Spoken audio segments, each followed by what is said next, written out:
السلام عليكم ورحمة الله وبركاته، أصدقائي مشتركين على اليوتيوب، أصدقائي بالجروب، حبايبي الحلوين. اليوم راح أعلمكم شلون إنه مثلا عندك لحن أو مثلا لحن جاهز على تراك، يعني تراك جاهز MP3 أو ويف إلى آخره، وتريد هذا اللحن انه يمشي على تيمبو خاص انت بيك، يعني هو اللحن نقول سريع وانت تريد يمشي على تيمبو خاص بيك. آه، اول شي نفتح المكسكرافت. هذا فتحنا المكسكرافت. هذه هي الواجهة. خل اعلمكم شوي عن الواجهة انه يطلب من عندك، يقول لك كم تريد، كم آلة موسيقية تريدها، اذا كنت تريد توزع عليهن خلي 1 أو 0 أو ايش قد ما تريد. اوكي، هنا يقول لك كم تراك تريد للأوديو، فتختار كم تراك تريده. سند تراك مهم جدا جدا مهم. سند تراك انا راح عندي شرع على السند تراك، ان شاء الله اشرح لكم انه تسوي فد واحد سند تراك او 2 او 3 او 4 ايش قد ما تريد. اوكي، والماستر تراك او تريده، وعندك هنا المفتاح تريده، والاهم شي هو التيمبو وايقاع العمل والى اخره. نختار اوكي، نفتح العمل مالتنا. مثلا نروح نجيب اللحن. عندنا مثلا هذا اللحن، هذا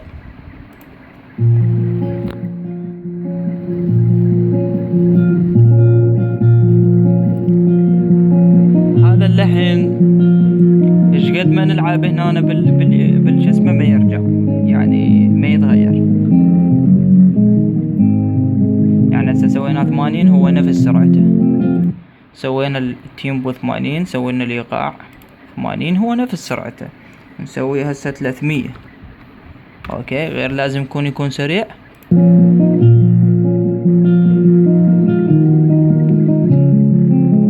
نفس السرعة. اوكي، نجي هنا شو نسوي احنا؟ نجي هنا نختار سرعة العمل، مثلا نختار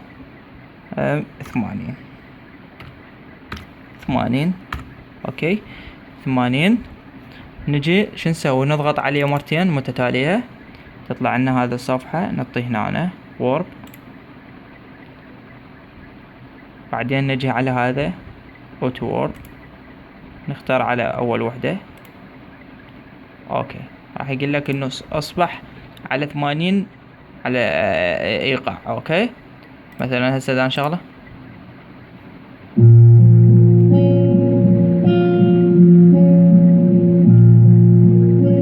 شوف تغير. نعطيه سرعة،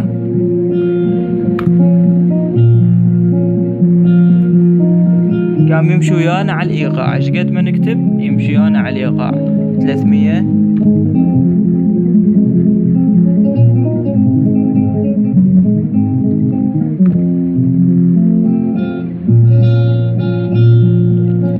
او هنا تقدر انه فد مساحة معينة انه تبطئها او تسرعها، انت بكيفك تلعب بيها.